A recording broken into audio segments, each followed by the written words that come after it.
বিশ্ব অর্থনৈতিক মন্দার সময় দ্বাদশ জাতীয় সংসদে প্রস্তাবিত প্রথম বাজেটকে জনবান্ধব এবং ব্যবসায়ী বান্ধব উল্লেখ করে ব্যবসায়ী শিল্পপতিদের শীর্ষ সংগঠন এফবিসিসিআই বলেছে, বাজেটে জাতীয় স্বার্থকে প্রাধান্য দিয়েছে সরকার।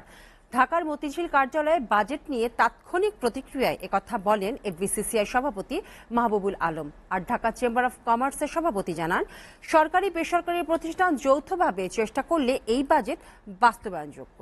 আরো জানাচ্ছেন তাইফুর রহমান তুহিন। জাতীয় সংসদের 2024-25 অর্থ বছরের প্রস্তাবিত বাজেট নিয়ে তাৎক্ষণিক প্রতিক্রিয়া জানাতে ঢাকার মতিঝিলে সংবাদ সম্মেলন করে ব্যবসায়ীদের শীর্ষ সংগঠন এফবিসিসিআই। তাৎক্ষণিক প্রতিক্রিয়ায় সংগঠনটির সভাপতি জানান, প্রস্তাবিত বাজেট যৌক্তিক ও বাস্তবসম্মত। বাজেটে জাতীয় স্বার্থ প্রাধান্য পেয়েছে। জাতীয় স্বার্থকে অগ্রাধিকার দিয়ে নির্বাচন ইস্তেহার অনুযায়ী উন্নয়ন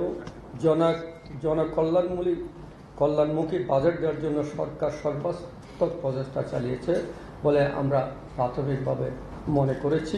এই জন্য আমি বিজনেস কমিটির পক্ষ থেকে সরকারকে ধন্যবাদ জানাই। তিনি আরো বলেন, ঘাটতি বাজেট পূরণে সরকার দেশীয় ব্যাংক থেকে ঋণ নিলে ব্যবসায়ীরা ঋণ পাবে না, যা বিনিয়োগ ও উৎপাদন বাড়াতে প্রতিবন্ধকতা সৃষ্টি হবে। ঘাটতি প্রায় 2,56,000 কোটি টাকা, যেখান থেকে প্রায় 1,37,000 কোটি টাকা ব্যাংক থেকে নেওয়ার জন্য প্রস্তাব করেছে। আমরা মনে করি এটা বেশি, কারণ এটা যদি ব্যাংক থেকে সরকার নেয় তাহলে আমরা ব্যবসায়ীরা ব্যাংক থেকে টাকা নেওয়ার ক্ষেত্রে একটা জটিলতা হইতে পারে। এদিকে প্রস্তাবিত জাতীয় বাজেটকে স্বাগত জানিয়েছে দেশের ব্যবসায়ীদের এক বৃহৎ সংগঠন ঢাকা চেম্বার অব কমার্স।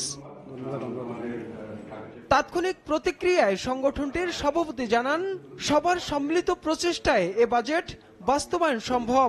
আমরা আশা করছি বাজেটে যে নির্দেশনাগুলো আছে, যেই প্রস্তাবনাগুলো আছে এবং যে ইনিশিয়েটিভগুলোর কথা বর্ণনা করা আছে, এগুলো খুব তাড়াতাড়ি সরকার বাস্তবায়ন করতে পারবেন দক্ষতার সাথে, কারণ এইটি হবে আমাদের 2024-25-এর জন্য সবচেয়ে বড় challenge.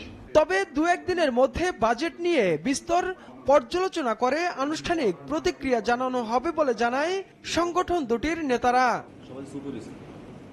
Taifur Rahman Tuhin, SA TV, Dhaka.